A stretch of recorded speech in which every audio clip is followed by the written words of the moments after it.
I feel like I've spent my adult years playing catch up. Like I'm in almost in my mid 20s at this point, but I feel like the last 4 years of my life I've been playing catch up because so many things were not modeled for me. So I didn't learn things in the way that other people did, like from their parents. Like for example, I realized I didn't know how to make friends growing up. I still kind of struggle with the idea of like how friendships really work, like that type of relationship and even relationships in general with like what I mean to other people, what your expectations are with your connection to that person. But I realized that one way it was never modeled for me is that my parents did not have friends. They only had each other.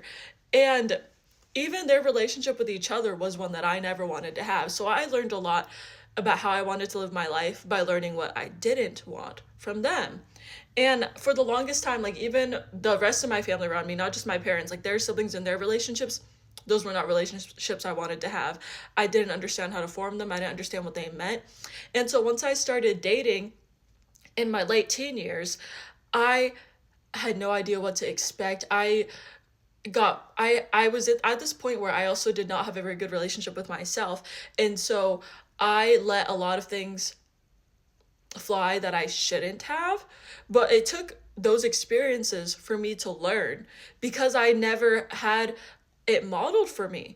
And so I do my best to not shame myself or get upset at myself for having to learn things the hard way because when you don't have great teachers around you, it's like, well, how else are you supposed to learn?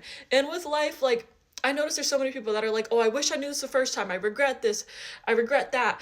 Like there's this idea that you need to do things right the first time. But I feel life is all about experimenting. You know, I think we need to talk more about how many attempts it takes before things usually succeed. Whenever you hear something take off, like somebody's business or somebody's career, oftentimes we don't look into the backstory as to how these people maybe failed multiple classes before they got to the level that they're at. You know, there were so many attempts. Somebody brought up that 409, like that spray that you use to clean things. The reason why it's called 409 is because it took 409 tries before they got the formula right. And now it's one of like the most well-known cleaning sprays. You know what I'm trying to say? It's like we need to put more emphasis on the trying, the trying and the effort and everything behind it. You know, like we celebrate whenever we get to the top of the mountain, but we don't talk about the steps along the way that were necessary to get to the top. That's an analogy I've been using forever, and I feel like it needs to be emphasized more because I hear too many people talk down on themselves about their experiences because they feel like they should have known better. They feel like they should have done it the first time. Like, no, you'll get there. You're trying, you're in the process. You just can't see it because you're not at the top yet. But this stuff, this is all crucial. This is all to be celebrated